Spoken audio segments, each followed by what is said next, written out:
organizacional. Ok, y entonces, bueno, pues arrancamos.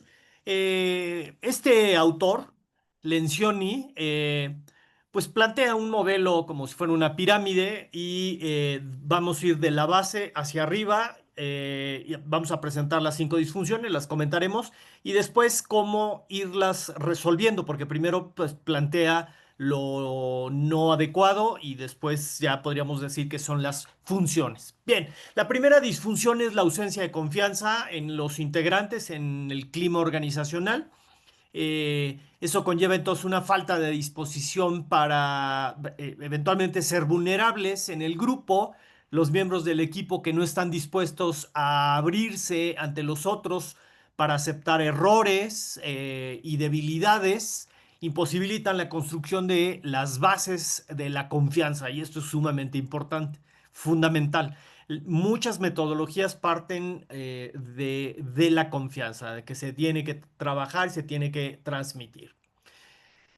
La segunda disfunción es temor al conflicto. Los equipos que carecen de confianza son incapaces de entregarse a discusiones de ideas apasionadamente, recurren en cambio a conversaciones veladas, a comentarios cuidadosos, no buscando lastimar a las personas y el objetivo no será que las lastimen, el objetivo es que verdaderamente están muy temerosos, no sueltan en ese sentido. Entonces se percibe ese temor, la gente se anda cuidando, lo cual puede ser señal también de algunos otros aspectos.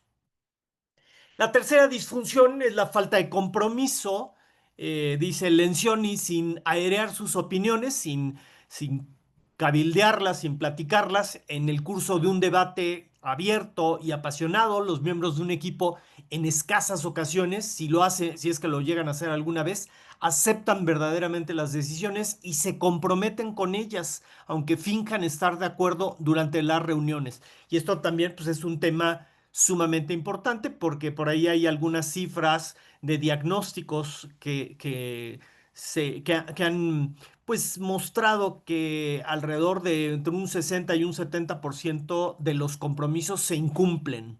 O sea, se pone una meta, hay que hacer esto, no la cumplen, ¿sale? Entonces, un tema importante alrededor de esto.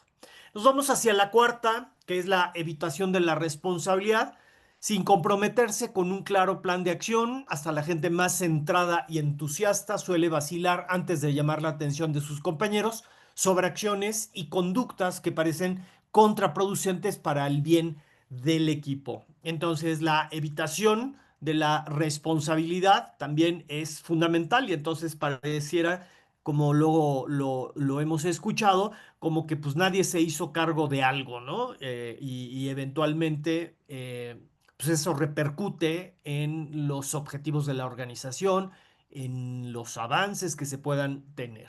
Y la quinta y última de las disfunciones, dice, Lencioni, es la falta de atención a los resultados, que va muy en línea con la anterior.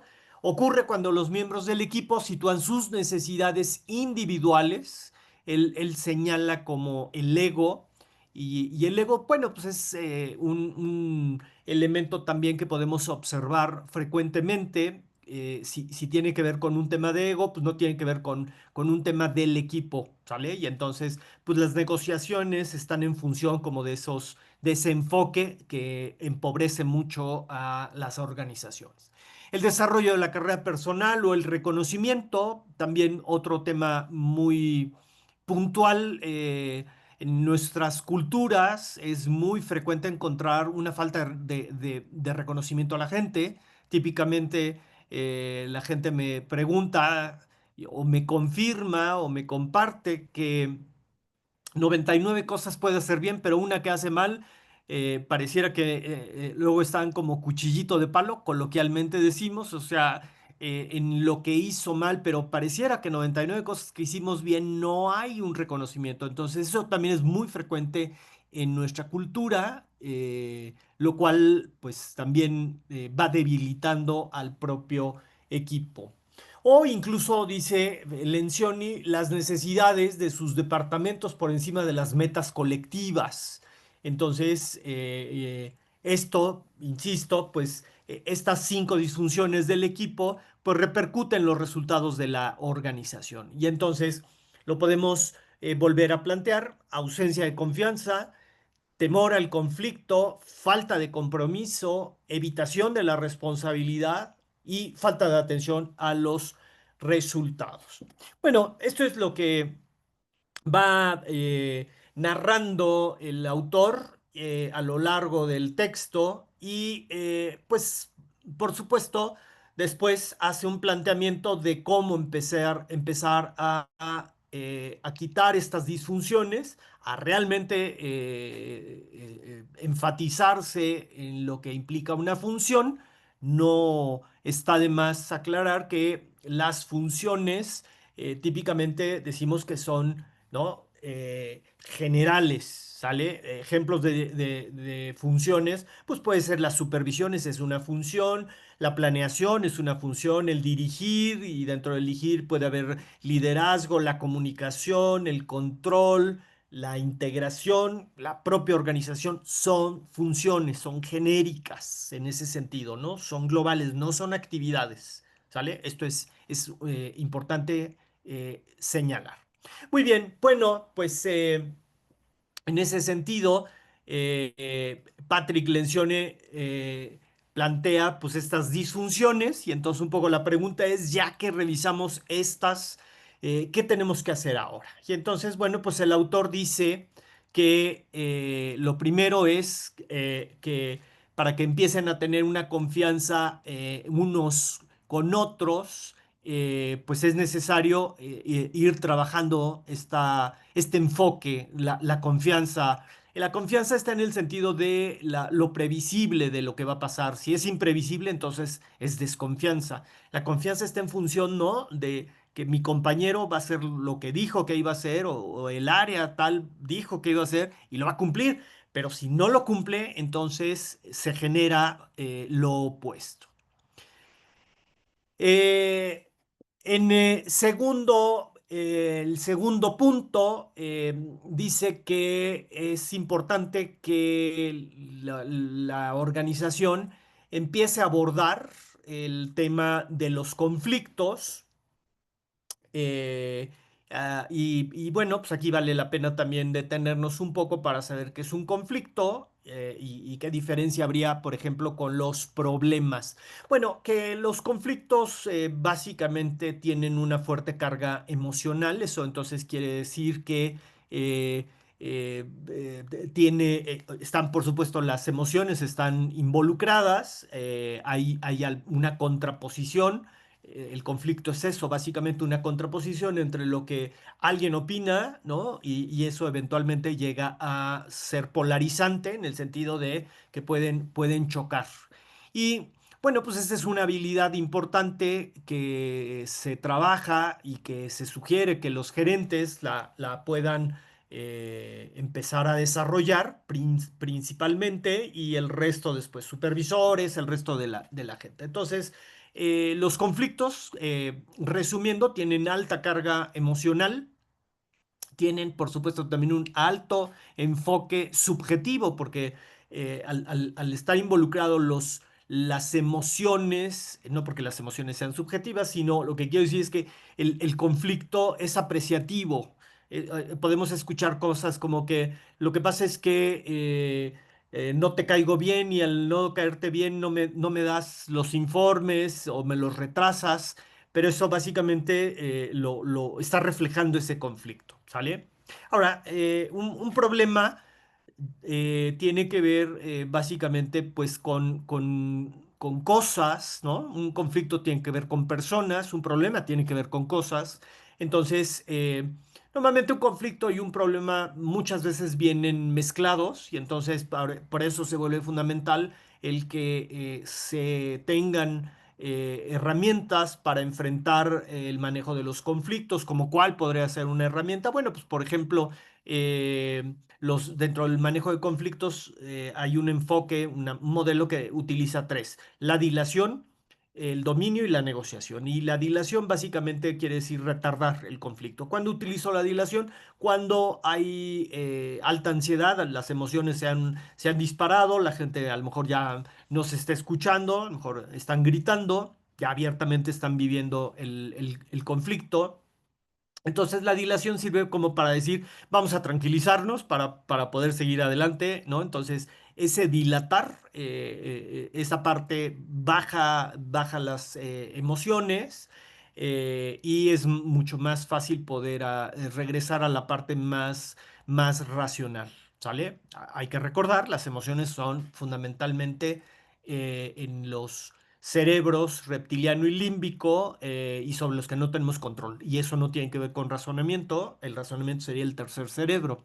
Entonces, el conflicto sí es un tema fundamental, un tema importante, el manejar adecuadamente los conflictos. El dominio es otro de los manejos y el dominio se sugiere utilizarlo cuando o hay un peligro inminente vamos a decir si es el gerente o es el supervisor, tiene toda la razón, pues le cabe razón en el sentido de es correcto lo que plantea y ahí domina. Y hay un tercer manejo que es la negociación y la negociación básicamente, pues desde el enfoque de recursos humanos debe ir hacia una ganancia mutua por parte de los dos involucrados o de las dos áreas o quien sea, ¿no? Entonces, el manejo de conflictos requiere, obvio, pues un entrenamiento, utilizar metodologías, herramientas y practicar como un elemento fundamental. Tres, eh, pues se deben establecer compromisos reales, que verdaderamente se puedan cumplir. Un compromiso para que sea real requiere pues de establecer metas. Las metas básicamente se pueden establecer o estructurar a partir de cuatro grandes interrogantes: ¿qué quiero hacer? ¿Dónde lo pienso hacer? ¿Cuándo pienso hacerlo? ¿Y cómo voy a ir avanzando en cada uno de esos pasos? Hay muchas metodologías. Hay otra, por ejemplo, en tema de objetivos que se denomina por sus siglas al inglés como SMART, ¿no? Y entonces, pues que debe ser simple, debe ser alcanzable, debe ser retadora, ¿no? Ya sean o metas u objetivos. Entonces, pues la gente o el equipo se comprometen con decisiones y con planes de acción, pero, insisto, que tengan un cumplimiento. Si no, son lindas intenciones. Entonces, una meta, por ejemplo, que no traiga una fecha, pues, o quién lo va a desarrollar, hay alta probabilidad de que no se alcance la meta.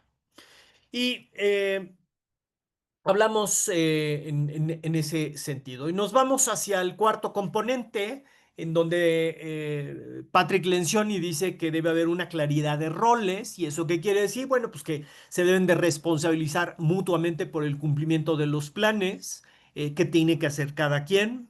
Y eso es también fundamental.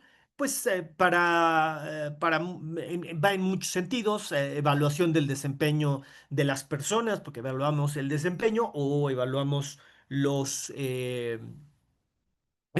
a los procesos, que son los dos elementos que se pueden evaluar, ¿sale? Personas, su desempeño, o los procesos, su desempeño.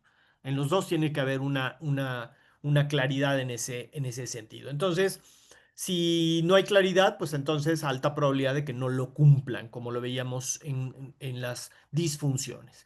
Y por último, dice que alta productividad del equipo, y eso quiere decir pues que se centran en el logro de resultados colectivos, no nada más por áreas. Hay que recordar que pues un enfoque debe de ir hacia los grandes procesos de la organización y normalmente los procesos cruzan a la organización, de tal manera que esos resultados pues no es mi área única y exclusivamente, sino estamos hablando de las distintas áreas y cómo muchas veces no se cumple, ¿no? Hemos escuchado esto así como de que, pues yo hice lo mío y él no hizo lo suyo, ¿no? Y entonces, bueno, pues eso estoy de acuerdo que hay gente que lo pueda cumplir, pero eventualmente incumplimos porque lo que hacemos normalmente tiene una repercusión externa en la organización. Llámese servicio, llámese productos, de tal manera que esos resultados colectivos se tienen que evaluar, ¿sale? porque si no, a lo mejor estoy siendo no productivo. ¿Qué quiere decir? Por ejemplo, pues a lo mejor no estoy siendo rentable, no estoy siendo eficiente internamente o tengo mucho desperdicio. Entonces, la productividad, si rescatamos una de las definiciones de productividad, dice básicamente que es la relación entre los insumos, lo que entra, lo insumido y lo producido, ¿no? O sea, esos insumos, cómo los transformamos y cómo se produce. Entonces, si hay un tema de desperdicio, pues entonces, o de materiales, no entregamos en tiempo, no entregamos con la calidad, ¿no? Esos impactos que típicamente se ubican en las áreas de calidad, que miden la calidad, bueno, pues son muy costosos para organizaciones, partiendo que el 80 al 90% de nuestras empresas en nuestro país son pequeñas, medianas y empresas familiares. Entonces, pues eso tiene impactos muy fuertes en las economías de las organizaciones con estas características. Digo, por supuesto, en cualquier otra, las grandotas, pero hablando de organizaciones pequeñas y medianas, pues entonces sí se están jugando mucho el no ser productivos como tal. De tal manera que Patrick Lencioni dice que estas acciones y ese seguimiento pues son fundamentales en cada uno de ellos, en cada una de estos segmentos en cuanto a la pirámide y que pues realmente si los cuidamos, quiere decir que el equipo puede marcar la diferencia en ese sentido. ¿Ok? Entonces, pues ahí está, ¿no? Un ejemplo, pues muy poderoso, simple, lógico, sencillo, pero poderoso, ¿vale? Que nos debe de remitir a la reflexión, a la evaluación de cada uno de estos grandes temas. Amigos, pues este ha sido este extracto del libro de este autor, Patrick Lencioni, Las cinco disfunciones de un equipo, eh, y de fácil acceso, autor de muchos libros, altamente, de verdad, altamente recomendables. El último lo sacó hace relativamente el año pasado, si mal no recuerdo, si no es que fue a principios de no, a principios de este año, se llama La Meta, altamente recomendable y bueno, pues quizás lo podemos reseñar en una siguiente ocasión. Ahorita por lo pronto, bueno, pues preguntas, dudas, comentarios a sus órdenes. Alejandro, muchas gracias. Pues ya está abierto el espacio para atender preguntas, comentarios y sugerencias. Mientras esto ocurre, recordarles que el webinario fue grabado y a partir de mañana estará alojado en el canal de YouTube para que ahí lo consulten cuantas veces consideren conveniente. El canal se denomina Cursos Findes, como vemos en esta transmisión que estoy realizando, Cursos Findes sin espacio y es de muy sencilla localización. También invitarles a que se suscriban al canal, que nos den like, con ello nos ayudarán a seguir produciendo contenidos para todos ustedes. Bien, estamos atentos. Muchas gracias, Mariana, por tus comentarios. Gracias, Mariana. Bien, siendo las 18 horas con 28 minutos del día 2 de octubre, damos por concluido el desarrollo de este webinario. Alejandro, muchas gracias. Gracias a todos ustedes por participar. Hasta luego. Gracias, gracias, amigo. Bye.